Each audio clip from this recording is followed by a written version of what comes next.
ನನ್ನ ಹೆಸರು Chandrakant B Patil. Usually ನನ್ನನ್ನು ಡಾಕ್ಟರ್ ಸಿ ಬಿ ಪಾಟೀಲ್ ಅಂತ ಕರೀತಾರೆ. ನಾನು ನಾರ್ತ್ ಕರ್ನಾಟಕ ಏರಿಯಾದವನು. ಈಗ ಶಂಕರ ಕ್ಯಾನ್ಸರ್ ಹಾಸ್ಪಿಟಲ್ನಲ್ಲಿ ಹೃದ್ರೋಗ ತಜ್ಞನಾಗಿ ಕೆಲಸ ಮಾಡ್ತಿದ್ದೇನೆ. ಮತ್ತು ಮಣಿಪಾಲ್ ಹಾಸ್ಪಿಟಲ್ಗೂ ನಾನು ಹೃದಯ ತಜ್ಞ ವೈದ್ಯರಿಗೆ ಪಾಠವನ್ನು ಹೇಳ್ಕೊಡ್ತಾ ಇದ್ದೇನೆ. ಅಂದರೆ ಯಾರು ಸೂಪರ್ ಸ್ಪೆಷಾಲಿಟಿ ಮಾಡ್ತಿದ್ದಾರಲ್ಲ ಅವ್ರಿಗೆ. ಇದು ಅಲ್ಲದೆ ಬೇರೆ ಕೆಲವೊಂದು diagnostic centre in the evening visit ಮಾಡ್ತೇನೆ. ಈಗ ನಿಮಗೆ ಹೃದಯ ತಜ್ಞನಾಗಿ ಹೃದಯ ರೋಗಗಳು ಹೇಗೆ ಮತ್ತು ಯಾವ ವಯಸ್ಸಿನಲ್ಲಿ ಬರ್ಬೋದು ಅನ್ನೋದನ್ನು ಸಾಮಾನ್ಯವಾಗಿ ಒಂದು ತಿಳುವಳಿಕೆ ಕೊಡಲು ಬಯಸ್ತೇನೆ. ಚಿಕ್ಕ ಮಕ್ಕಳಲ್ಲಿ ಸಾಮಾನ್ಯವಾಗಿ ಸಾಧಾರಣ 1008 ಮಕ್ಕಳಿಗೆ ಈ ಹುಟ್ಟಿನಿಂದ ಬಂದ ಕಾಯಿಲೆಗಳು, ಕಂಜನೈಟಲ್ ಹಾರ್ಟ್ ಡಿಸೀಸ್ ಅಂತ ಹೇಳ್ತೇವೆ.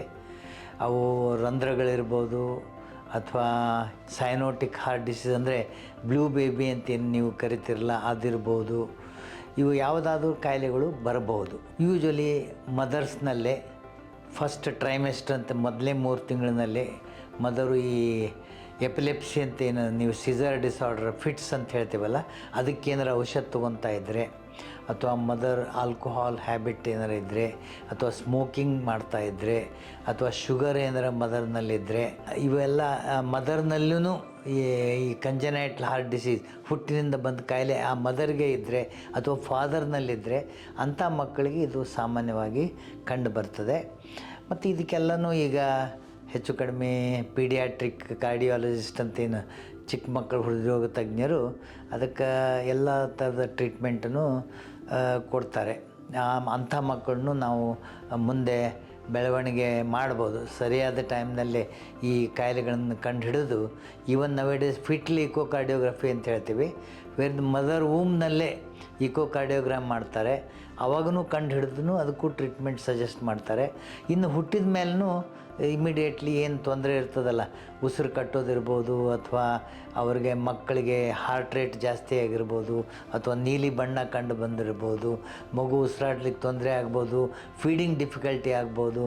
ಅಂಥವರಲ್ಲಿ ಆ ಕಾಯಿಲೆ ಇದೆ ಅಂತ ಕಂಡುಹಿಡಿದು ಹೊತ್ತಿ ಸರಿಯಾಗಿ ಅದನ್ನ ನಾವು ಇಮಿಡಿಯೇಟ್ಲಿ ಟ್ರೀಟ್ಮೆಂಟ್ ಕೊಟ್ಟು ಆ ಮಗುನ ಮತ್ತೆ ನಾರ್ಮಲ್ ಜೀವನ ಸಾಗಿಸ್ಲಿಕ್ಕೆ ಅನುಕೂಲವಾಗುವಂತೆ ನಾವು ಟ್ರೀಟ್ಮೆಂಟ್ ಕೊಡ್ಬೋದು.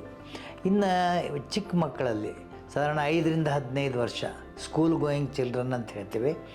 ಅದರಲ್ಲಿ ಏನಾಗುತ್ತೆ, ಸಾಧಾರಣ ಶಾಲೆಗೆ ಹೋದಾಗ ಬೇರೆ ಮಕ್ಕಳಿಂದನೂ ಈ ಸ್ಟೆಪ್ಟೋಕಾಕಲ್ ಇನ್ಫೆಕ್ಷನ್ ಅಂತ ಬರ್ಬೋದು, ಅಥವಾ ಈ ಮಗುವಿಗೆ ಬರ್ಬೋದು. ಅದು ಸ್ಟೆಪ್ಟೋಕಾಕಲ್ ಇನ್ಫೆಕ್ಷನ್ ಅಂದರೆ ಥ್ರೋಟ್ ಇನ್ಫೆಕ್ಷನ್. ಅದು ಈ ಥ್ರೋಟ್ನಲ್ಲೇ ನಾವೇನು ಗ್ರಂಥಿಗಳು ಟಾನ್ಸಿಲ್ಸ್ ಅಂತೇನು ಹೇಳ್ತೇವಲ್ಲ ಅವು ಇನ್ಫೆಕ್ಟ್ ಆಗಿ ರೆಡ್ಡಿಶ್ ಕಾಣ್ತದೆ, ಪಸ್ ಬರ್ಬೋದು. ಅಂಥ ಮಕ್ಕಳು ಗಂಟಲು ನೋವಿನಿಂದ ಸಫರ್ ಆಗ್ತಾರೆ, ಕೆಮ್ಮು ಬರ್ಬೋದು, ಜ್ವರ ಬರ್ಬೋದು. ಆ ಮಕ್ಕಳನ್ನ ನಾವು ಇಮಿಡಿಯೇಟ್ಲಿ ಪೆನಿಸಿಲಿನ್ ಇಂಜೆಕ್ಷನ್ ಕೊಟ್ಟರೆ ಆ ಕಾಯಿಲೆ ಇಮಿಡಿಯೇಟ್ಲಿ ಗುಣ ಆಗುತ್ತೆ. ಒಂದು ವೇಳೆ ಆ ಮಕ್ಕಳು ತೋರಿಸ್ಕೊಳ್ಳಿಲ್ಲ ಅಂದರೆ ಸಾಧಾರಣ 100 ಮಕ್ಕಳಲ್ಲಿ 3 ಮಂದಿಗೆ ಮುಂದೆ ಅದೇನಾಗುತ್ತೆ ಅಂದರೆ ಈ ಸ್ಟೆಪ್ಟೋಕಾಕಲ್ ಇನ್ಫೆಕ್ಷನ್ನಿಂದ ಹಾರ್ಟ್ ವಾಲ್ಸ್ ಅಂತ ಹೇಳ್ತೇವೆ, ಕವಾಟಗಳು ಅಂತ ಹೇಳ್ತೀವಿ, ಆ ವಾಲ್ಸ್ ಮೇನ್ಲಿ ಎಫೆಕ್ಟ್ ಆಗ್ತದೆ. ಮುಂದೆ ಅದರಿಂದ ಗ್ರ್ಯಾಜುವಲಿ ವಾಲ್ವು ಸಣ್ಣ ಆಗ್ಬೋದು, ಅವಕ್ಕೆ ಸ್ಟಿನೋಸಿಸ್ ಅಂತ ಹೇಳ್ತೀವಿ. Commonly left sided valves commonly involved ಇರ್ತಾವೆ. ಅಂದರೆ ಎಡಗಡೆ ಹೃದಯ ಭಾಗದಲ್ಲಿ ಮೈಟ್ರಲ್ ವಾಲ್ವ್ ಅಂತ ಹೇಳ್ತೀವಿ, ಅದರ ನಂತರ ಅವೋರ್ಟಿಕ್ ವಾಲ್ವ್ ಅಂತ ಹೇಳ್ತೀವಿ. ಸೊ ಮೈಟ್ರಲ್ ಸ್ಟಿನೋಸಿಸ್, ಮೈಟ್ರಲ್ ರಿಗರ್ಜಿಟೇಷನ್ ಅಂತ ಹೇಳ್ತೀವಿ. ಲೀಕಿಂಗು ಅಥವಾ ಸ್ಟಿನೋಸಿಸ್ ಸಣ್ಣದಾಗಿ ಅವು ಏನಾಗುತ್ತೆ, ಅದನ್ನ ಅಲಕ್ಷ್ಯ ಮಾಡಿದರೆ ಮುಂದೆ ಉಸಿರಾಟಕ್ಕೆ ತೊಂದರೆ ಆಗುತ್ತೆ. ಮಕ್ಕಳಿಗೆ ಸತತ್ ಕೆಮ್ಮು ಬರ್ಬೋದು, ಅಥವಾ ವೀಕ್ನೆಸ್, ಓಡಾಡಲಿಕ್ಕೆ ಅವ್ರ ಆ್ಯಕ್ಟಿವಿಟೀಸು ಅವೂ ಕರೆಕ್ಟೇ ಅಂದರೆ ಆ್ಯಕ್ಟಿವಿಟೀಸ್ ಮಾಡಲಿಕ್ಕೆ ಆಗಲ್ಲ ಮಕ್ಕಳಿಗೆ. ಸ್ಕೂಲ್ ಆ್ಯಕ್ಟಿವಿಟೀಸ್ನಲ್ಲಿರ್ಬೋದು, ಸ್ಪೋರ್ಟ್ಸ್ನಲ್ಲಿರ್ಬೋದು, ಅದಕ್ಕೆ ಅಷ್ಟು ಆಸಕ್ತಿ ತೋರಿಸ್ಲಿಕ್ಕಿಲ್ಲ ಬಿಕಾಸ್ ಆಫ್ ದಿ ಹಾರ್ಟ್, ಈ ಹೃದಯ ಕವಾಟಗಳ ಕಾಯಿಲೆಯಿಂದ. ಇನ್ನು ಬಲಗಡೆ ಸೈಡೂ ಒಮ್ಮೊಮ್ಮೆ ಎಫೆಕ್ಟ್ ಆಗ್ತದೆ, ಬಟ್ ಲೆಫ್ಟ್ ಸೈಡ್ ಅಂದರೆ ಎಡಗಡೆ ಹೃದಯ ಭಾಗ ಕವಾಟಗಳನ್ನ ಜಾಸ್ತಿ ಇದಾಗುತ್ತೆ. ಅದಕ್ಕೆ ನಾವು ಮಕ್ಕಳಲ್ಲಿ ಏನು ಸೋರ್ ಥ್ರೋಟ್ ಅಂತ ಹೇಳ್ತೇವಲ್ಲ ಅದನ್ನು ಇಮಿಡಿಯೇಟ್ಲಿ ಟ್ರೀಟ್ಮೆಂಟ್ ಕೊಡಿಸ್ಬೇಕು. ಈ ಗಂಟ್ಲು ನೋವು ಅದಿದೆ ಅಂತಂದರೆ ಡಾಕ್ಟ್ರ್ ಕಡೆ ಹೋಗಿ ತೋರಿಸಿ ಸ್ಟೆಪ್ಟೋಕಾಕಲ್ ಇನ್ಫೆಕ್ಷನ್ ಇದ್ದರೆ ಅದಕ್ಕೆ ನಾವು ಪೆನಿಡ್ಯೂರ್ ಅಂತ ಇಂಜೆಕ್ಷನ್ ಬರಿತೀವಿ, ಲಾಂಗ್ ಆ್ಯಕ್ಟಿಂಗ್ ಪೆನಿಸಿಲಿನ್. ಅಥವಾ ಒಂದು ವೇಳೆ ಇಂಜೆಕ್ಷನ್ ಕೊಡೋಕ್ಕಾಗಲಿಲ್ಲ ಅಂದ್ರೂ ಟ್ಯಾಬ್ಲೆಟ್ಸ್ ಒಂದು 10 ದಿವಸ ತನಕ ಕೊಟ್ಬಿಟ್ರೆ ಅದು ಪೂರ್ತಿ ಗುಣ ಕಾಣುತ್ತೆ. ಮುಂದೆ ಈ ಕಾಯಿಲೆ ಬರ್ದಂಗೆ ಸ್ವಲ್ಪ ನಾವು ತಡೆಗಟ್ಟಬಹುದು. ಒಂದು ವೇಳೆ ನಾವು ಅಲಕ್ಷ್ಯ ಮಾಡಿದರೆ ಈ ಕವಾಟಗಳ ಕಾಯಿಲೆಗಳು ಕಂಡು ಬರ್ತದೆ. ಇನ್ನು ಈ 30-40 ವಯಸ್ಸಿನಲ್ಲಿ ಮೆನಿ ಟೈಮ್ಸ್ ಇವರಿಗೆ ಏನಾಗುತ್ತೆ, ದುಶ್ಚಟಗಳಿಗೆ ಒಮ್ಮೊಮ್ಮೆ ಇದಾಗಿರ್ತಾರೆ, ಅಥವಾ ಮನೆಯಲ್ಲೇ ಹೃದ್ರೋಗ ಕಾಯಿಲೆ ಇರ್ಬೋದು. ಯಾಕಂದರೆ ಒಬ್ಬರು ಮನೆಯಲ್ಲಿ ತಂದೆಗೆ 55 ವಯಸ್ಸಿನೊಳಗೆ ಈ ಹೃದ್ರೋಗ ಕಾಯಿಲೆ ಬಂದಿದ್ದರೆ, ಹಾರ್ಟ್ ಅಟ್ಯಾಕ್ಸ್ ಅಂತೇನು ಹೇಳ್ತೀವಲ್ಲ, ಹೃದಯಾಘಾತ, ಅಥವಾ ಮದರ್ನಲ್ಲಿ ತಾಯಿಯಲ್ಲಿ 65 ವರ್ಷದೊಳಗೆ ಈ ಕಾಯಿಲೆ ಕಂಡು ಬಂದಿದ್ದರೆ ಮಕ್ಕಳಲ್ಲಿ ಆ ಟೆಂಡೆನ್ಸಿ ಜಾಸ್ತಿ ಇರ್ತದೆ, ಅವರು ಮುಂದೆ ಹೃದಯಾಘಾತಗಳಿಗೆ ಒಳಗಾಗ್ಬೋದು. ಅದರೊಳಗೆ ನಾವೇನು ಹೇಳ್ತೇವೆ ಅಂದರೆ ಮೇನ್ ಅಂದರೆ ಸ್ಮೋಕಿಂಗ್ ಒಂದು ವೇಳೆ ಕ್ರಾನಿಕ್ ಸ್ಮೋಕರ್ಸ್ ಇದ್ದರೆ ಅವರು ಇಂಥ ಒಂದು ಹೃದಯಾಘಾತಕ್ಕೆ ತುತ್ತಾಗುವುದು ಕಂಡು ಬರ್ತದೆ. ಇನ್ನು ಕೆಲವರಲ್ಲಿ ಈ ಕೊಲೆಸ್ಟ್ರಾಲ್ ಲೆವೆಲ್ಸೇ ಜಾಸ್ತಿ ಇರ್ತದೆ. ಅವರ ಈ ದಿನಚರಿ ಅಂತ ಏನು ಹೇಳ್ತೇವಲ್ಲ, ಅಂದರೆ ಲೈಫ್ ಸ್ಟೈಲ್ ಅಂತ ನಾವು ಕರೆಯೋದು. ಈಗ ವಾಕಿಂಗ್ ರೂಢಿ ಇಲ್ಲ ಅಂದರೆ ಬೊಜ್ಜು ಬೆಳೆಸ್ಕೊಳ್ಳೋದು, ಜಾಸ್ತಿ ಊಟ ಮಾಡೋದು, ಮಾಂಸದ ಊಟ ಜಾಸ್ತಿ ಮಾಡೋದು, ಸ್ಮೋಕಿಂಗ್ ಮಾಡೋದು, ಇವೆಲ್ಲ ಆಲ್ಕೋಹಾಲ್ ತೊಗೊಳ್ಳೋದು, ಅದ್ರ ಜೊತೆಗೆ ಜಾಸ್ತಿ ಊಟ ಮಾಡೋದು, ನಮ್ಮ ನೆಸೆಸಿಟಿಗಿಂತ ಜಾಸ್ತಿ ಊಟ ಮಾಡ್ತಿದ್ರೆ ಅಂಥವರಲ್ಲಿ ಏನಾಗುತ್ತೆ, ಈ ಕೊಲೆಸ್ಟ್ರಾಲ್ ಜಾಸ್ತಿ ಆಗಿ ಈ ನಮ್ಮ ರಕ್ತನಾಳಗಳು, ಹೃದಯದ ರಕ್ತನಾಳಗಳು ಕಂಡು ಬರ್ತದೆ. ಅದರಂತೆಯೇ ಇವನ್ ನಮ್ಮ ಬ್ರೈನಿಗೆ ಏನು ಸಪ್ಲೈ ಮಾಡ್ತದಲ್ಲ ಅಂಥ ರಕ್ತನಾಳಗಳು ಕಾಣ್ಬೋದು. ಅದಕ್ಕೆ ಅಥೆರೋಸ್ಕ್ಲೆರೋಸಿಸ್ ಅಂತ ಹೇಳ್ತೇವೆ ನಾವು. ಅಲ್ಲೇನು ಒಮ್ಮೊಮ್ಮೆ ಏನಾಗುತ್ತೆ, ಅಲ್ಲಿ ಜಾಸ್ತಿ ಫ್ಯಾಟ್ ಅಕ್ಯುಮುಲೇಟ್ ಆಗಿ ಒಮ್ಮೊಮ್ಮೆ ಅಲ್ಲಿ ರಪ್ಚರ್ ಆಗಿಬಿಡ್ತದೆ ಅದು ಒಳಗಡೆ, ಬಿಕಾಸ್ ಆಫ್ ಆರ್ಗ್ಯುಮೆಂಟ್ಸು ಅಥವಾ ಜಗಳಾಟ ಅಥವಾ ಹೊಡೆದಾಟ ಇಂಥವು ಸಿಂಪಥೆಟಿಕ್ ಡ್ರೈವ್ ಅಂತ ಏನು ಹೇಳ್ತೇವಲ್ಲ, ಸಿವಿಯರ್ ಎಂಗ್ಸೈಟಿ ಆಗಿ ಒಮ್ಮೊಮ್ಮೆ ಒಳಗಡೆ ಅದೇನು ಸಾಫ್ಟ್ ಪ್ಲಾಕ್ ಫ್ಯಾಟ್ ಅಕ್ಯುಮುಲೇಟ್ ಆಗಿರ್ತದಲ್ಲ, ಅದು ರಪ್ಚರ್ ಆಗಿ ಒಳಗಡೆ ರಕ್ತನಾಳ ಬಂದಾಗತ್ತೆ. ಅಂಥ ಹೊತ್ತಿನಲ್ಲಿ ಹಾರ್ಟ್ ಅಟ್ಯಾಕ್ ಅಂತ ಹೇಳ್ತೇವೆ ನಾವು. ಅದನ್ನು ಇಮಿಡಿಯೇಟ್ಲಿ ನಾವು ಔಷಧ ಕೊಟ್ಟು ಕರಗಿಸ್ಬೋದು. ಅದನ್ನು ಗೋಲ್ಡನ್ 1 ಅವರ್ನಲ್ಲೇ ಆ ಟ್ರೀಟ್ಮೆಂಟ್ ತೊಗೋಬೇಕಾಗತ್ತೆ. ಅದಕ್ಕೆ ಇಂಥ ಹೃದಯ ಕಾಯಿಲೆಗಳು ಯೂಶ್ವಲಿ ಇಂಥ ವಯಸ್ಸಿನಲ್ಲಿ 30, 35, 40 ಆದಮೇಲೆ ಕಾಮನ್. ಅದರೊಳಗೆ ನಮ್ಮ ಏಷ್ಯನ್ ಇಂಡಿಯನ್ಸ್ ಅಂತೇನು ಹೇಳ್ತೇವಲ್ಲ, ಇದು ಇನ್ನೂ ಜಾಸ್ತಿ ಇದೆ. ಇವರು ಎಲ್ಲೇ ಹೋದ್ರೂ, ಇವರು ಅಮೇರಿಕಕ್ಕೆ ಹೋದ್ರೂ ಅಷ್ಟೇ, UK ಹೋದ್ರೂ ಅಷ್ಟೇ, ಬೇರೆ ಕಂಟ್ರಿಗೆ ಹೋದ್ರೂ ಅಷ್ಟೇ, ಇವರ ಟೆಂಡೆನ್ಸಿನೇ ಜಾಸ್ತಿ ಇದೆ. ಯಾಕಂದರೆ ಜೆನೆಟಿಕ್ ಟ್ರೆಂಡೇ ಆಗಿದೆ ನಮ್ಮದು, because of thrifty genes, all these things.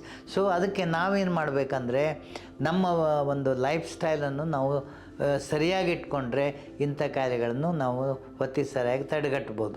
ಇನ್ನು ಕೆಲವು ವಯಸ್ಸಾದಂಗೆ ನಮ್ಮ ಆರ್ಗನ್ಸ್ ಇದಾಕೊಂಡು ಹೋಗ್ತದೆ. ಫಾರ್ ಎಕ್ಸಾಂಪಲ್ ಗಡಸ್ತನ ಬರ್ತದೆ ಆರ್ಟ್ರೀಸ್ನಲ್ಲಿ, ಅದರಿಂದ ಬ್ಲಡ್ ಪ್ರೆಷರು ಗ್ರ್ಯಾಜುವಲಿ ಬರ್ಬೋದು. 30-40 ದಾಟಿದ ಮೇಲೆ ಬರ್ಬೋದು. ಇನ್ನು ಕೆಲವರು ಯಂಗರ್ ಏಜ್ನಲ್ಲೇ ಬರ್ಬೋದು. ಅದಕ್ಕೆ ನಾವು ಯೂಶ್ವಲಿ ನಾವೇನು ಮಾಡ್ತೇವೆ ಅಂದರೆ ಈ ಸ್ಕೂಲ್ ಗೋಯಿಂಗ್ ಏಜ್ ಮಕ್ಕಳಲ್ಲೇ ಒಂದು ಹೆಲ್ತ್ ಚೆಕಪ್ ಕ್ಯಾಂಪ್ಸು ಅವೆಲ್ಲ ಮಾಡಿ ಇಂಥವೆಲ್ಲ ಕಂಡು ಹಿಡಿಬೋದು. ಮತ್ತು ದುಶ್ಚಟಗಳು ಅವೆಲ್ಲ ಇದ್ದರೆ ಅವನ್ನ ತಡೆಗಟ್ಟಬೇಕು. ಮತ್ತು ಲೈಫ್ ಸ್ಟೈಲ್ ಅಂದರೆ ಅಟ್ಲೀಸ್ಟ್ ಒಂದು 3 ಕಿಲೋಮೀಟ್ರ್ ಎವ್ರಿ ಡೇ ವಾಕಿಂಗ್ ರೂಢಿ ಇಟ್ಕೋಬೇಕು. ಈ ಧೂಮಪಾನ ಚಟವನ್ನು ತ್ಯಜಿಸಬೇಕು. ಈ ಆಲ್ಕೋಹಾಲ್ ಏನಾರು ತೊಗೊಳ್ಳೋದು ಇದ್ದರೆ ಅದನ್ನು ತ್ಯಜಿಸಬೇಕು. ನೀವು ಓದಿರ್ಬೋದು ಈಗ ಪೇಪರ್ನಲ್ಲಿ, ಆಲ್ಕೋಹಾಲ್ದು ಕ್ಯಾನ್ಸರು ಕಾಸ್ ಮಾಡುತ್ತಂತೆ. ಯಾಕೆಂದರೆ ಆಲ್ಕೋಹಾಲ್ದಿಂದ ಲಿವರು ಕೆಡುತ್ತೆ, ಲಿವರ್ದಿಂದ ಮುಂದೆ ಸಿರೋಸಿಸ್ ಅಂತ ಹೇಳ್ತೇವೆ, ಅದು ಕ್ಯಾನ್ಸರಿಗೆ ಕಾರಣ ಆಗ್ಬೋದು. ಆಲ್ಕೋಹಾಲು ಮತ್ತು smoking they are all common habits. ಅವೇನಾಗುತ್ತೆ, ಅದರಿಂದನೂ ಮುಂದೆ ಕ್ಯಾನ್ಸರ್ಗಳು, ಬಾಯಿ cancer, oesophageal cancer, breast cancer ಇವೆಲ್ಲನೂ ಬರೋ ಚಾನ್ಸಸ್ ಇದೆ. ಅದಕ್ಕೆ ಆದಷ್ಟು ಎಲ್ಲ ಚಟಗಳನ್ನು ತ್ಯಜಿಸಬೇಕು. ಇನ್ನು ಬ್ಲಡ್ ಪ್ರೆಷರ್ ಮಾತ್ರ 120-80 ನಾರ್ಮಲ್ಲು, 130-80 ಮೇಲೆ ಏನು ಇರ್ತದಲ್ಲ ಅದಕ್ಕೆ ಬ್ಲಡ್ ಪ್ರೆಷರ್ ಅಂತ ಹೇಳ್ತೇವೆ. ಅದು ಯಾರಲ್ಲಿ ಕಂಡು ಬರ್ತದಂದರೆ ಯೂಶ್ವಲಿ 30-40 ದಾಟಿದ ಮೇಲೆ ಯೂಶ್ವಲಿ ಬರುತ್ತೆ. ಇನ್ನು ಕೆಲವರಲ್ಲಿ ಯಂಗರ್ ಏಜ್ನಲ್ಲೂ ಬರ್ಬೋದು. ಅದಕ್ಕೆ ನಾವು ಪ್ರತಿ ವರ್ಷ ನಮ್ಮ ಈ ಆರೋಗ್ಯ ತಪಾಸಣೆ ಮಾಡಿಕೊಂಡಾಗ ಬ್ಲಡ್ ಪ್ರೆಷರ್ ನೋಡಿಸ್ಕೋಬೇಕು. ಒಂದು ವೇಳೆ 130-80 ಪ್ರತಿ ತಿಂಗಳು ಚೆಕ್ ಮಾಡಿಕೊಂಡು ಅದು ಜಾಸ್ತಿ ಇತ್ತಂದರೆ ಅದಕ್ಕೆ ಟ್ರೀಟ್ಮೆಂಟ್ ತೊಗೋಬೇಕಾಗತ್ತೆ. ಅದ್ರ ಜೊತೆಗೆ ಲೈಫ್ ಸ್ಟೈಲು ನಾವು ಸುಧಾರಿಸ್ಕೋಬೇಕಾಗತ್ತೆ. ನಾರ್ಮಲ್ ಸ್ಲೀಪು ಅಂದರೆ ನಮಗೇನು ನಿದ್ದೆ 6 ರಿಂದ 7 ತಾಸು ನಿದ್ದೆ ಬೇಕೇ ಬೇಕು. ಆ ಮಾನಸಿಕ ಶಾಂತಿ ಸಿಗುತ್ತೆ, ಬ್ಲಡ್ ಪ್ರೆಷರು ಕಡಿಮೆ ಆಗುತ್ತೆ. ಆಮೇಲೆ ಉಪ್ಪಿನ ಅಂಶ ಸ್ವಲ್ಪ ಕಡಿಮೆ ಮಾಡ್ಕೊಳ್ಳೋದು ಒಳ್ಳೆಯದು. ಇಂಥವ್ರು ಇದ್ದವರು ಬೊಜ್ಜನ್ನು ಕಡಿಮೆ ಮಾಡ್ಕೊಳ್ಳೋದು ಒಳ್ಳೆಯದು. ಊಟದಲ್ಲಿ ಸುಧಾರಿಸ್ಕೊಳ್ಳೋದು ಒಳ್ಳೆಯದು. ಯೋಗ ಮೆಡಿಟೇಷನ್ ಅಂತ ಹೇಳ್ತೀವಲ್ಲ ಅವನ್ನು ಮಾಡ್ಕೊಳ್ಳೋದು ಒಳ್ಳೆಯದು. ಇದಲ್ಲದೆ ಇವೆಲ್ಲ ಮಾಡಿದ ಮೇಲೂ ಬ್ಲಡ್ ಪ್ರೆಷರ್ ಏನದಲ್ಲ 130-80 ಮೇಲೆ ಉಳಿತಂದರೆ ಅದಕ್ಕೆ ಟ್ರೀಟ್ಮೆಂಟ್ ಬೇಕಾಗ್ತದೆ. ನೀವು ಅದನ್ನು ಅಲಕ್ಷ್ಯ ಮಾಡಿದರೆ ಮುಂದೆ ಅದರಿಂದನ ಹೃದಯ ಕಾಯಿಲೆಗಳು ಬರ್ಬೋದು. ಈಗ ಹೇಳಿದ್ನಲ್ಲ, ಹಾರ್ಟ್ ಅಟ್ಯಾಕ್ಸ್ ಬರ್ಬೋದು, ಸ್ಟ್ರೋಕ್ಸ್ ಅಂತ ಹೇಳ್ತೇವೆ, ಏನು ಲಕ್ವಾ ಅಂತ ನೀವು ಕಾಮನ್ನಾಗಿ ಕರಿತಿರಲ್ಲ ಆ ಕಾಯಿಲೆನೂ ಬರ್ಬೋದು. ಅಥವಾ kidney disease, chronic kidney disease ಅಂತ ಹೇಳ್ತೇವೆ. ಈ ಅನ್ಡಿಟೆಕ್ಟೆಡ್ ಬ್ಲಡ್ ಪ್ರೆಷರ್ ಅಥವಾ ಈಗೇನು BP ನಾವು ಔಷಧ ತಗೊಳ್ಳಲ್ಲ, ಮುಂದೆ ಒಂದು 5-10 ವರ್ಷದಲ್ಲಿ ಕ್ರಮೇಣ ಅದೇನಾಗುತ್ತೆ ಕಿಡ್ನಿ ಮೇಲೆ ಪರಿಣಾಮ ಆಗಿ ಮುಂದೆ ಅದು ಕ್ರಾನಿಕ್ ಕಿಡ್ನಿ ಡಿಸೀಸ್ ಆಗುತ್ತೆ. ಮುಂದೆ ನೀವು ಡಯಾಲಿಸಿಸ್ಗೆಲ್ಲ ಹೋಗಬೇಕಾಗತ್ತೆ ಅಥವಾ ಕಿಡ್ನಿ ಟ್ರಾನ್ಸ್ಪ್ಲಾಂಟಿಗೆ ಹೋಗಬೇಕಾಗತ್ತೆ. ಅದಕ್ಕೆ ಇದನ್ನೆಲ್ಲ ನೆನ್ಪಿಟ್ಕೋಬೇಕು. ಆಮೇಲೆ ಜಾಸ್ತಿ BP ಏರಿದಾಗ ಒಮ್ಮೊಮ್ಮೆ ರಕ್ತನಾಳಗಳು ಬ್ರೈನ್ನಲ್ಲಿನೂ ಒಡೆದು ಹೆಮರೇಜ್ ಅಂತ ಹೇಳ್ತೇವೆ, ಅದೂ ಇದಕ್ಕೆ ಕಾರಣ ಆಗ್ಬೋದು. ಅದಕ್ಕೆ ಬ್ಲಡ್ ಪ್ರೆಷರ್ ಮಾತ್ರ ಭಾಳ ಈ ಒಂದು ಡೇಂಜರಸ್ ಕಾಯಿಲೆ ಇದ್ದಂಗೆ. ಅದಕ್ಕೆ ತಾವು ಅದನ್ನು 130-80 ಅಥವಾ 120-80 ಇಟ್ಕೊಳ್ಳೋದು ಒಳ್ಳೆಯದು. ಈವನ್ ಏಜ್ ಆದವ್ರನ್ನೂ 130-80 ಇಟ್ಕೋಬೇಕು. 70 ಏಜ್ ಆದವರಲ್ಲೇ BP ಜಾಸ್ತಿ ಇರ್ಬೋದು ಅಂತ ನಿಮ್ಮ ಕಲ್ಪನೆ ಇರ್ಬೋದು, ಆದರೆ ಅದು ತಪ್ಪು. ಆದಷ್ಟು ದೋಸ್ ಎಲ್ಡರ್ಲಿ ಪೀಪಲ್ ಅಂದರೆ ವಯಸ್ಸಾದವರಲ್ಲೂ ಸತಿಕ 130-80 ಈಸ್ ದ ಕಟ್ ಆಫ್ ಇದ್ದಂಗೆ. 120 ಎಷ್ಟು ಸಾಧ್ಯತೆ ನಮ್ಮ ಬ್ಲಡ್ ಪ್ರೆಷರ್ ಸರಿ ಇಟ್ಕೊಂಡ್ರೆ ನಾವು ಭಾಳ ದಿವಸ ಬದುಕ್ತೇವೆ, ಬಾಳ್ತೇವೆ. ಇದರಂತೆ ಶುಗರು ಬರ್ತದೆ ವಯಸ್ಸಾದಂಗೆ. ಅದರಿಂದನೂ ಏನಾಗುತ್ತೆ, sugar is equal to a heart disease. Diabetes ಯಾರಿಗಿರುತ್ತಲ್ಲ, ನಾವು usually we think that probably ಅವರಲ್ಲಿನೂ ಹಾರ್ಟ್ ಕಾಯಿಲೆ ಇರ್ಬೋದು ಅಂತ ಸಸ್ಪೆಕ್ಟ್ ಮಾಡಿ ನಾವು ಅದನ್ನು ಕಂಡು ಹಿಡಿಲಿಕ್ಕೆ ಪ್ರಯತ್ನ ಮಾಡ್ತೇವೆ.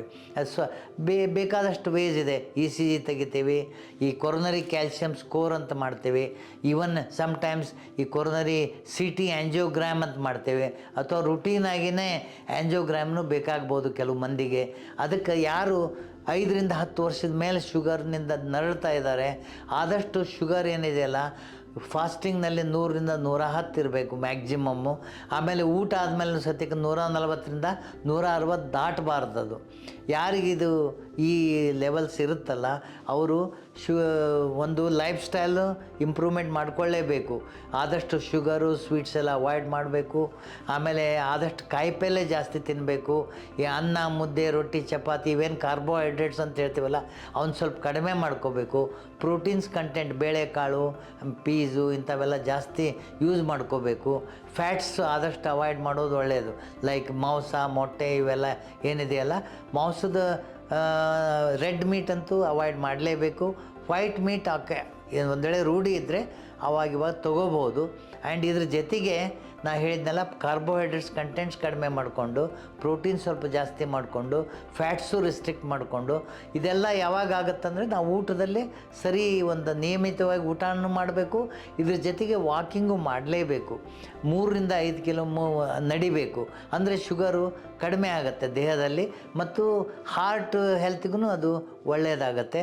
ಅದಕ್ಕೆ ಶುಗರ್ ಇದ್ದವರು ಆದಷ್ಟು ತಮ್ಮನ್ನು ತಾವು ಪ್ರತಿ 3 ತಿಂಗಳಿಗೊಮ್ಮೆ ಶುಗರ್ ಸರಿ ಇದೆಯೋ ಇಲ್ಲೋ ನೋಡ್ಕೊಳ್ಳೋದು ಒಳ್ಳೆಯದು. ಪ್ರತಿ ವರ್ಷ ಹಾರ್ಟ್ ಕಾಯಿಲೆ ಇದೆಯೋ ಇಲ್ಲೋ ಅದನ್ನು ಚೆಕ್ ಮಾಡಿಸ್ಕೊಳ್ಳೋದು ಒಳ್ಳೆಯದು. ಅದರಿಂದ ಮುಂದೆ ಬರೋ ಅನಾಹುತಗಳು, ಒಮ್ಮೊಮ್ಮೆ ಹಾರ್ಟ್ ಕಾಯಿಲೆನ ಬರ್ಬೋದು, ಅಥವಾ ಈವನ್ ಕಿಡ್ನಿನೂ ಹಾಳಾಗ್ಬೋದು ಈ ಶುಗರ್ನಿಂದ, ಅಥವಾ ನಮ್ಮ ನರಗಳು ಏನದಲ್ಲ ಬರ್ಬರ್ತಾ ವೀಕ್ ಹಾಕ್ಕೊಂತ ಹೋಗ್ತದೆ.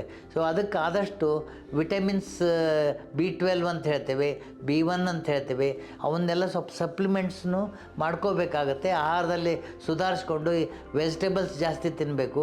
ಸ್ವಲ್ಪ ಇನ್ ಬಿಟ್ವೀನ್ ಫ್ರೂಟ್ಸೂ ಜಾಸ್ತಿ ತೊಗೊಂಡ್ರೆ ಅದು ಒಳ್ಳೆಯದಲ್ಲ. ಆದಷ್ಟು ಲೈಕ್ ಪೇರ್ ಅಂತ ಹೇಳ್ತೇವೆ, ಅಥವಾ ನಮ್ಮ ಪೇರಲಕಾಯಿ ಅಂಥವಷ್ಟೇ usually they are advocated in sugar ಕಾಯಿಲೆಗಳಿಗೆ. ಐ ಥಿಂಕ್ ಇವೆಲ್ಲ ಲೈಫ್ ಸ್ಟೈಲ್ ಡಿಸೀಸಸ್ಸೇ ಹೆಚ್ಚು ಕಡಿಮೆ, ಬ್ಲಡ್ ಪ್ರೆಷರು, ಶುಗರು ಇವೆಲ್ಲ ಏನಿದೆಯಲ್ಲ. ಬಟ್ ಜೆನೆಟಿಕ್ ಒಂದು ವೇಳೆ ಮನೆಯಲ್ಲಿ ಇತ್ತಂದರೆ ಅವು ಮುಂದೆ ಮಕ್ಕಳಿಗೂ ಬರೋ ಸಾಧ್ಯತೆ ಇದೆ. ಆದಷ್ಟು ಅಂಥವರು ತಮ್ಮ ಒಂದು ಕಾಳಜಿಯೊಳಗಿದ್ದು ಇಂಥ ಕಾಯಿಲೆಗಳನ್ನ ಕಡಿಮೆ ಮಾಡಿಕೊಂಡ್ರೆ ಆದಷ್ಟು ನಾರ್ಮಲ್ ಲೈಫ್ ಸ್ಪ್ಯಾನ್ ಅಂತೇನು ಹೇಳ್ತೇವಲ್ಲ, ಕನಿಷ್ಠ 70-80 ವರ್ಷ ಅಥವಾ 90 ವರ್ಷ ನಮ್ಮದೇನು ಒಂದು ಕ್ವಾಲಿಟಿ ಆಫ್ ಲೈಫ್ ಎಲ್ಲಿವರೆಗೆ ಚೆನ್ನಾಗಿರ್ತದೆ ಅಷ್ಟರವರೆಗೆ ನಾವು ನಮ್ಮ ಜೀವನವನ್ನು ಸುಧಾರಿಸ್ಕೊಂಡು ಹೋಗ್ಬೋದು. ಇನ್ನು ಕೆಲವು ಕಾಯಿಲೆಗಳು ಕಂಜನೈಟ್ ಅಂದರೆ ಅವರಿಗೆ ಜೆನೆಟಿಕ್ ಇದರೊಳಗೆ ಬಂದಿರ್ತದೆ.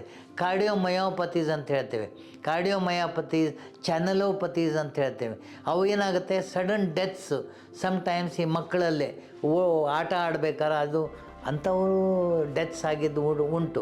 ಇವಕ್ಕೆಲ್ಲ ಏನಾಗುತ್ತೆ, they are underlying heart muscle disease ಅಂತ ಇರ್ಬೋದು, ಅಥವಾ ಚಾನಲೋಪತೀಸ್, ನಾವು ಈ ಎಲೆಕ್ಟ್ರಿಕಲ್ ಕಂಡಕ್ಷನ್ ಸಿಸ್ಟಮ್ನಲ್ಲೇ ಒಂದು ಮಿಸ್ಟೇಕ್ ಇರುತ್ತೆ. ಅಂಥವ್ರು ಅವನ್ನೂ ಸತ್ಯಕ if there is a history, ಈ ಸಡನ್ ಡೆತ್ ಒಂದು ಫ್ಯಾಮಿಲಿ ಒಳಗೆ ಆಗಿತ್ತಂದರೆ ಬೇರೆದವ್ರನ್ನು ಎಲ್ಲರೂ ಚೆಕ್ ಮಾಡ್ಕೊಳ್ಳೋದು ಒಳ್ಳೆಯದು. ಏನಾರು ಕಾಯಿಲೆ ಇದೆಯಾ, ಇದು ಸ್ಟ್ರಕ್ಚರಲ್ ಅಂದರೆ ಹೃದಯದಲ್ಲೇ ಡಿಫೆಕ್ಟ್ ಇರ್ಬೋದು. ಅದನ್ನು ನಾವು ಯೂಶ್ವಲಿ ಇಕೋಕಾರ್ಡಿಯೋಗ್ರಫಿ, ECG ಇಂದ ಕಂಡುಹಿಡಿತೇವೆ. ಒಮ್ಮೊಮ್ಮೆ ಈಗ ನವೇ ಡೇಸ್ ಕಾರ್ಡಿಯಾಕ್ MRI ಅಂತ ಬಂದಿದೆ, ಅದು ಇನ್ನೂ ಹೆಚ್ಚಿನ ಒಂದು ಇನ್ವೆಸ್ಟಿಗೇಷನ್ ಅದೂ ನಮ್ಮ ಕಾಯಿಲೆಗಳು ಇದೆಯೋ ಇಲ್ಲ ಅನ್ನೋದು ಕಂಡು ಹಿಡ್ಕೋಬೋದು. ಇವಕ್ಕೆ ಕಾರ್ಡಿಯೋಮಯೋಪತೀಸ್ ಅಂತ ಹೇಳ್ತೇವೆ. ಅಂಥ ಕಾಯಿಲೆ ಇದ್ದವರು ಸತ್ಯಕ ಹೊತ್ತಿಗೆ ಸರಿ ಅದನ್ನು ಕಂಡು ಹಿಡ್ಕೊಂಡು ಅದಕ್ಕೂ ಎಲ್ಲದಕ್ಕೂ ಟ್ರೀಟ್ಮೆಂಟ್ ಇದೆ ಈಗ. ಅದಕ್ಕೆ ಆದಷ್ಟು ಆ ಟ್ರೀಟ್ಮೆಂಟ್ ಪಾಲಿಸಿ ಅವನ್ನ ತಾವು ತಡೆಗಟ್ಟಲಿಕ್ಕೆ ಅನುಕೂಲ ಆಗುತ್ತೆ.